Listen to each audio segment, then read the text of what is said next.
welcome to this how-to video about x-dream-Fabrik, and in this case it's about the Playout module. My name is Stefan. In the next minutes I will show you how to operate a 24/7 playout operation or an event playout. Here on my computer I'm again connected to x-dream-Fabrik, and I've now switched our workspaces to Playout. Playout gives us the same kind of access like schedule, but a little bit more, because I now can run the playout and I can monitor the playout and even have some logs about what happens in the engine level. This is something that is all hidden for the scheduling operator. On the other hand, I have access to such tools because I need to load a schedule. At least I need to see it. I probably cannot edit it, but I can see it. I need to know what playlists are available. Probably I cannot edit them, but at least I see them. And worst case, I need to have access to the assets so that I can do a last-minute change. So for that reason, the playout operator is quite in a powerful position. He has access to quite a lot of modules in x-dream-Fabrik. When you remember in the earlier video, I have submitted the next 6 hours of content and I have not enabled override. And for that reason, our actual planned schedule is empty. Now, what we do is we switch into the editing mode, and we have received as a playout operator the schedule that the scheduling operator has sent to me. If he has sent multiple versions, I would see all that versions here, and I have the power to select the right version that makes most sense for my operations right now. Probably things have changed, but then someone rethinks and you need to revert. That mainly happens in live operations where you have different versions of the, let's say, upcoming schedule in dynamic scenarios. Okay, I want to load this one. I press, so I selected it, and then now I press this button to download my schedule. The schedule was already sent to the playout system, or the files have been sent to the playout system. This happened on submit from scheduling. The workflow in the background did that. Right now I have just loaded it on one hand into my user interface, and on the other hand, I can send it to the actual playout engine. We need to understand we are here on the operational level and on the control level.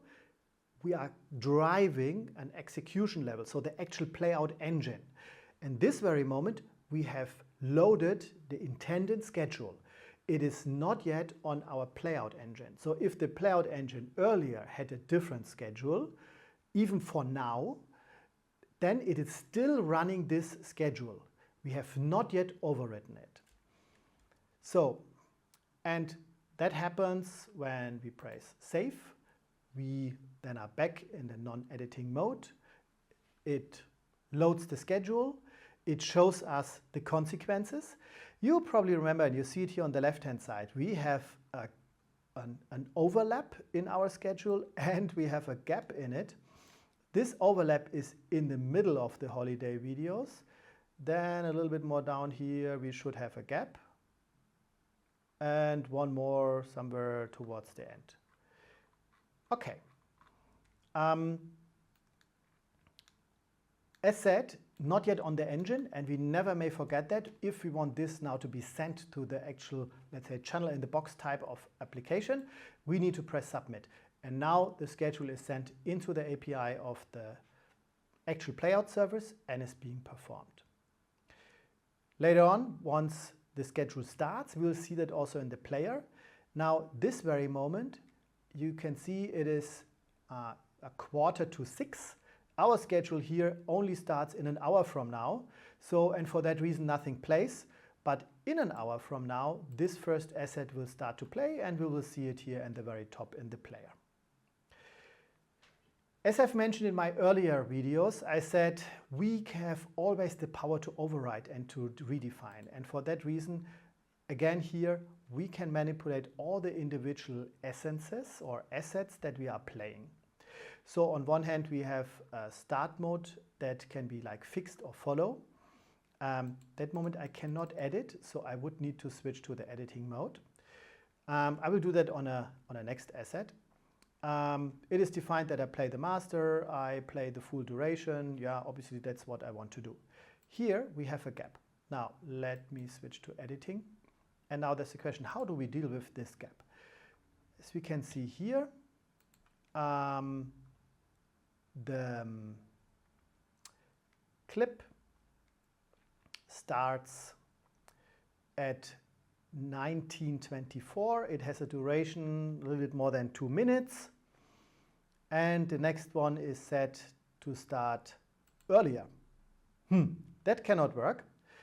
And now, how do we manage that situation? And the easiest is, in our case, if we have this kind of play back to back to back, we simply switch the mode to follow. So we define this next event not to start earlier than the earlier one to finish. We simply define start after the earlier has finished. And that heals that situation that we had this overlap.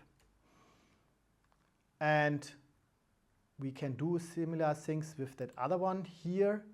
What is the situation here?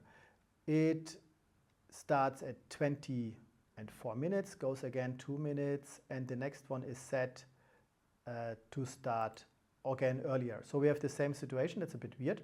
Well, for whatever reason we have that, we switch the mode to follow and we save. And now the trick is we need to resubmit. Please never forget, as I said, this is on our management layer. We need to submit that to the actual Playout engine. And for this reason, we have that concept of the actual schedule, because this reads back from the API the schedule that was sent into the channel in the box. So you have the planning layer, you have the full control, and you always have the access to the engine to know what exactly is it doing, beside the fact that you can see it in the video. And we also have controls. So there is the most obvious, like start and stop. And we have this other control that means jump next. So for instance, you have either a 24/7 program or you have an event program. You have an opener, a filler, or an introduction video. You are waiting for the press conference of the president. And then suddenly he's coming in, let's say earlier than expected. Then you want to jump into the live source. And for that reason, that is a situation like here. We would be in the situation, we play this video, and then it has to happen earlier. Then we press this jump next button and we jump right away into the live. And the same at the very end. So think of press conference was planned for, I don't know, half an hour, and it ends after 20 minutes. Then you press jump next and you are playing the next video. One consequence, if you have a fixed time event like the news break at 8 o'clock in the evening, you will probably now have created a gap because everything happened a little bit earlier. And this gap that then typically will be the minutes before 8 o'clock in the evening, that has to be filled, for instance, by adding with drag and drop content from the assets menu. This as a first idea how to operate our Playout. In the next video, we will show you how to monitor the own playouts and competitive programs and what else we can do with that. Thank you so much for watching.